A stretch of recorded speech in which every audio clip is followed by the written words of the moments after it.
Lightning. Lightning is the large electrical spark that usually occurs during thunderstorm. During thunderstorm, air currents move up while water droplets move down at very high speed. When wind and droplets rub with each other, they get charged. This causes the cloud acquire electrical charge. As you can see, the upper part of the cloud acquires positive charges and lower part of the cloud acquires negative charges. As you must know that there is accumulation of positive charges near the ground fall. Now as the time passes, the accumulation of charges keeps increasing. At one point of time, the accumulation of charges is so high that air cannot restrict the charges through it. It is at this point the charges carried by cloud discharge to the ground through the flash. This flash is called lightning. Types of charges and their interaction. Now let us see if two bodies rubbed together acquire the same charge or different charges. Take two balloons of the same kind and same quality and inflate them. Hang them both parallel to each other on a wall at some distance. Rub both the balloons with woolen cloth and release. What do we observe? We will observe that both the balloons acquired positive charge and repelled each other. Now take two used ballpen refills and a glass tumbler full of water. Rub both the refill with polythene. Place one refill in the tumbler and keep the other in your hand. Now try to bring the refill in your hand close to the one in tumbler without touching the charged end with your hand. What do we observe? Both the refills repel each other.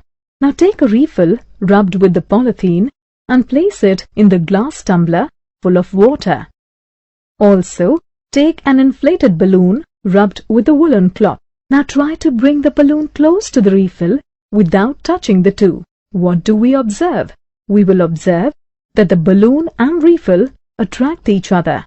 From these activities, we conclude that like charges repel each other and unlike charges attract each other. Transfer of charges. Charges developed by rubbing cannot be transferred because it is a static charge. Let us understand the transfer of charges with the help of an activity. Take an empty glass jar and cover its mouth with a cardboard. Pierce a hole in the cardboard. Take a long piece of copper wire. Bend it from one end and insert the bent end inside the glass jar. Now lift the cardboard up and hang two thin strips of aluminium foil on the bent end of the copper wire. Ensure that the foils do not touch each other. Put the cardboard back to its position now. Now rub a refill with polythene. Touch the charged refill to the copper wire above the cardboard. What do we observe? The aluminium foil strips receive the same charge from the charged refill through the paper clip. The strips carrying similar charges repel each other and they become wide open. Such a device can be used to test whether an object is carrying a charge or not. This device is known as electroscope. Thus we find that electrical charge can be transferred from a charged object to another through a metal conductor. Now touch the end of the paper clip gently with hand and we'll find a change in the foil strips. They come back to their original state. Why does this happen? Why does it happen? The reason is that the foil strips lose charge to the earth through your body. We say that the foil strips are discharged. The process of transferring a charge from a charged object to the earth is called earthing.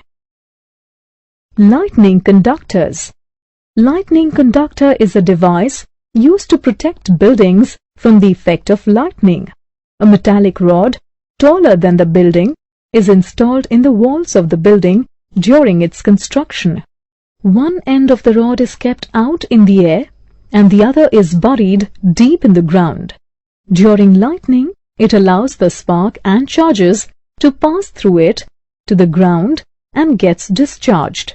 Hence, the house is protected by the attack of lightning. Safety inside the house is given here.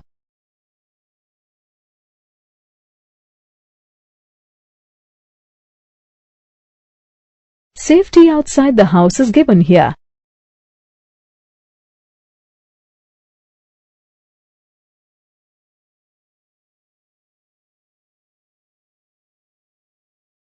Earthquake. An earthquake is a sudden shaking or trembling of the earth lasting for a very short time. It is caused by a disturbance deep inside the earth's crust. They can cause immense damage to buildings, bridges, dams and people. There can be a great loss to life and property. Causes of earthquake. To know the causes of earthquakes, we must understand the structure of the earth. The earth is made up of the crust, mantle, and inner and outer. The crust and upper mantle form a cold, strong layer known as lithosphere. The lithosphere is broken down into plates. The downward pull of gravity on the plates, they cool, and to lesser extent the push of new lithosphere material from ocean ridges cause them move. Most earthquakes occur at the plate boundaries as shown in the map. Where the plates converge, one plate is drawn slowly beneath the other. This takes place in thousands of years. When the plates collide, rock layers are forced upwards, creating mountains. Where the plates diverge, lava emerges from the mantle and cools to form new section of crust. Diverging plate boundaries are often found underwater. Other plates move slowly alongside each other. Faults are found at edges of the plates, where the crust is moving in different directions. When the plates give, the stored energy is released in the form of an earthquake. The point of the earthquake's origin beneath the surface is called the hypocenter. The boundaries of the plates are the weak zones where earthquakes are more likely to occur. The weak zones are also known as seismic or fault zones. The earthquake emits its power waves of energy. These waves are primary P wave and secondary S wave. Primary waves are felt as a sudden jolt, whereas secondary wave arrives a few seconds later and is felt as more sustained side-to-side shaking. Surface waves radiate outwards from the epicenter, the point on the surface directly above the hypocenter, and arrive after the main primary and secondary waves. But sometimes the earthquakes are also caused due to the volcano eruption, meteor hitting the earth, and nuclear explosion. The power of an earthquake is expressed in terms of a magnitude on a scale called Richter scale. Really destructive earthquakes have magnitudes higher than 7 on the Richter scale.